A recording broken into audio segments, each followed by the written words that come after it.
Hello everyone, it's Owen. Today I've got a good story. We decided we want to talk about a man that lives in our neighbourhood. Goes by the name of 3 Litre Alan. And he got that name by being an alcoholic, didn't he? Yeah. Every time you see him, 3 litre bottle, Yep. Cider, 3 Litre Alan. He got degraded to 2 Litre Alan, but now he is back to 3 Litre Alan, but he's moved from Frosty Jacks to Whitey's. Anyway, he was 2 Litre Alan, but he'd been, would you say demoted to 3? Anyway, the man named 3 Litre Alan who lives in our neighbourhood. We just thought we had to do a video about him just by the fact of some of the stuff he's done in his life. Yeah. He's about, what is he, probably about 45? 40, Well, he's probably 30 but looks about 48. Anyway. Looks older than that. Yeah.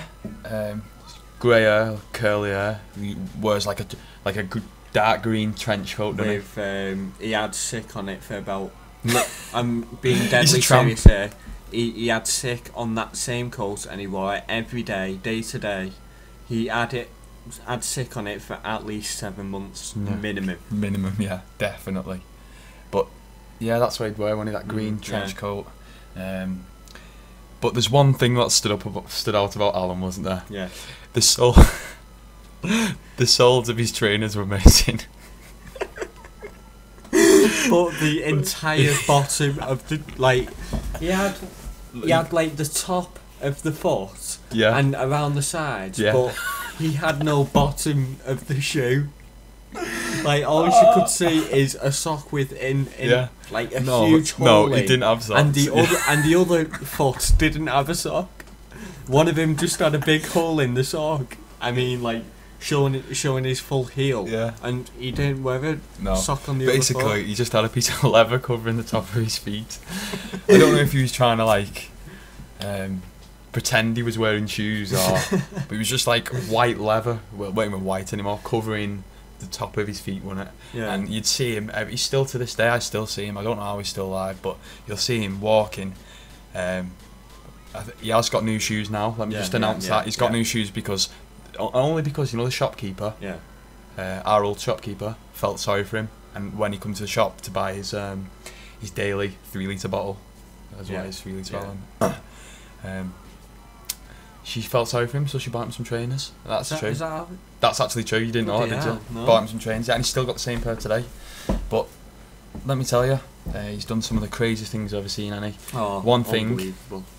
Let me just say one thing about the trainers. I remember one time when I was going to the shop, I seen him with his 3 litre bottle under his coat. I mean, this I can remember this so much. And he was walking down the street in the rain with barefoot and holy sock.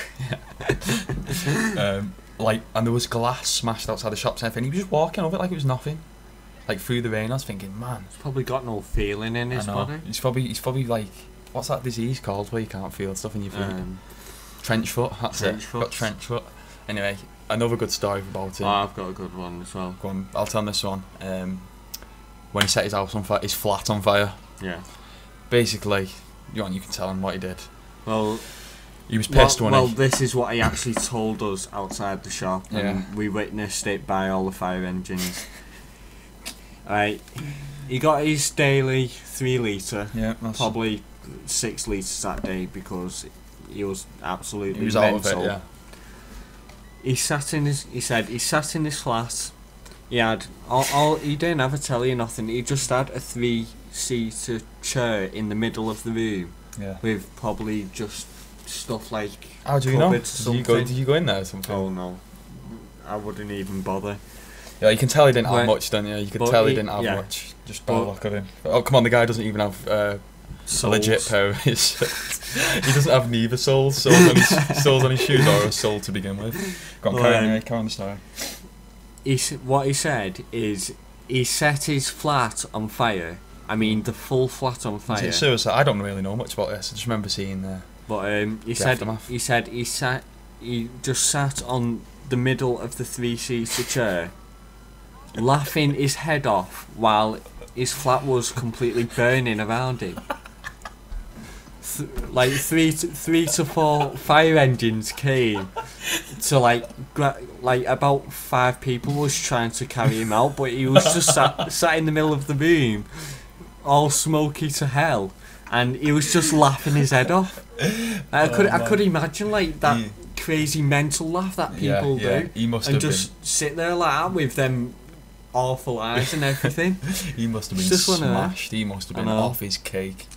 He's an absolutely crazy guy. Yeah, I remember because the basketball court is round the corner from his flat. I remember that day. I think it was a summer's day. Thinking, it's a good day to go play basketball. As I'm going down there, just seen his couch on the front extinguished, just pure.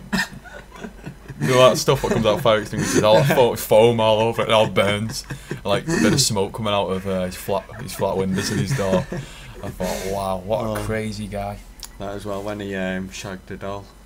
Yeah, apparently we don't know if it's true, but apparently when he in his youth days, he had sex with a blow-up doll, wasn't it? A blow-up doll. His nickname as growing up was apparently Dummy Ragger. He used to rag the doll, apparently. But this guy, he's just one of the craziest guys you'll ever see. You know, I feel sorry for him in a way. We shouldn't really be laughing. We shouldn't really be laughing about him, but you know, we're not horrible to him. We don't. I think he likes how he lives, to be honest, because when he's pissed outside the shop, he just. In the end of the day, you're right, young'uns. You're right, young'uns. Yeah, but he doesn't know any different, does he? No. In the end of the day, that's his life, innit? Yeah. You know, I feel bad for him, but in the end of the day, he got himself into that position. I know. Didn't he? That's what you have to think. Like last year when I'd be going college or be up early and I'd be getting the bus. Don't forget, 8 in the morning. He'd be going shop open at 8. He'd be getting his 3 litre 8 in the morning. There's a queue of people waiting to get the cider in the morning. That's what happens. For the shop to That's what happens when you live on a council estate. But that's another story. That's for another day. But he's probably at the front of the queue, isn't he? Yeah. I'll say the least. Camping out for that 3 litre. But he's a crazy guy. 3 litre Alan. What a crazy guy he is. I know.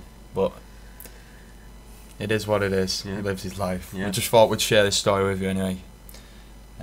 Share you the story of 3 litre Alan, the legendary story. So, one more thing as well. Go on, quick. Right, you never witnessed this, but remember when we all got blooded and you ended up spray painting 3 litre Alan on the back of the shops? Yeah. I remember when he was walking behind them shops and he was just stood there for about 5 minutes just looking at it wobbling, just looking at it. He probably thought to himself, man, did I do that? I don't remember doing that. 3 litre Alan. Anyway, thanks for watching. We've got some more stories on the way in the near future.